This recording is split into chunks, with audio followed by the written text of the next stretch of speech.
Good morning students. This is the second video lesson from the chapter 3rd Kingdom Classification 2nd. In the previous class we have studied about classification of animals, invertebrates and phylum such as phylum Porifera, Cnidaria and Platyhelminthes. In this video lesson we are going to start with the phylum Nematoda. Animals of the phylum Nematoda are also known as roundworms and threadworms. These are also called roundworms or threadworms. Let us see the general features of this phylum. They have a complete alimentary canal or a complete digestive system.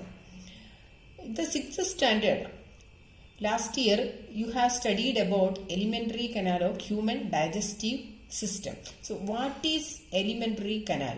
Alimentary canal is a continuous passage starting from the mouth and ending at the anus, which carries food through different parts of the digestive system and allows waste to exit the body. This is the definition of alimentary canal.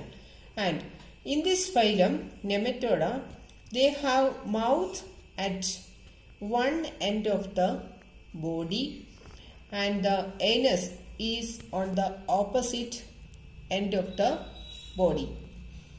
That means they have a separate two openings for taking food and expelling waste products. One opening is used for taking food and another opening, that is anus, which is used for releasing waste products. Another feature of this phylum is that they have a long cylindrical body. These organisms are thin and unsegmented worms.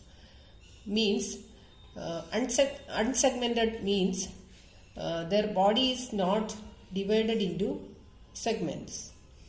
Another feature is that these are bilaterally symmetrical. I have explained earlier in the previous class about bilaterally symmetrical body. Their body can be divided into two equal halves by cutting along a single plane. This is the definition of bilaterally symmetrical. And another feature is that they are parasitic in nature. Means they live in the body of other organisms. Parasites means parasites is an organism which lives in the body of other organisms. For example, Ascaris and hookworm are the parasites lives in the body of human intestine, but some other nematodes, some are free living, form in soil, fresh water and in marine water. Next phylum which we are going to study is about phylum Annelida. Important features of this phylum are they have a true body cavity called coelom. Coelom is a true body cavity which is large and fluid filled. The coelom lies between the outer body wall and inner digestive tube. A space inside the body is called as cavity. These annelids are called segmented worms or ringed worms. Why they are called like this? Their body is divided into ring-like segments. They have a cylindrical shaped body and they are bilaterally symmetrical. Another important feature is that alimentary canal is complete with mouth and anus. Means they have two openings. One is mouth and another is anus. Another important feature is that their locomotion is by a special structure. That this special structure is called parapodia. And how is the respiration takes place in their body? Respiration occurs through the body surface, means gaseous exchange takes place through the skin. they are either unisexual or bisexual. What is mean by unisexual or unisexual organisms? The organisms in which male and female reproductive systems are present in different individual. Such type organisms are called unisexual organisms. For example, Nereis is a unisexual annelida. In this picture you can see this is Nereis. This is a unisexual organism of this phylum. And another is that they are also bisexual. Why it is called bisexual organism?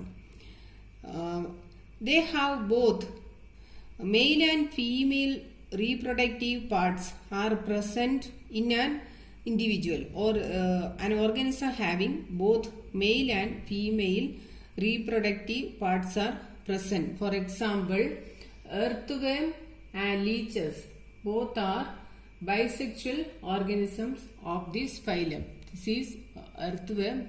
It is a bisexual organism. Next, I am going to explain about the phylum Mollusca. They can live in marine and freshwater bodies. Marine water means oceans and seas, etc. And freshwater bodies are rivers, ponds, lakes and streams. They can live on wetland too. They have a soft body which is protected by a calcareous shell. The shell is made up of calcium carbonate. They have unsegmented body and these organisms are bilaterally symmetrical. One of the important features is that they have a muscular foot that helps their movement. And they have special gills called ctenidia which is used for breathing. Some of the examples of these phylum are oyster, squid and snail.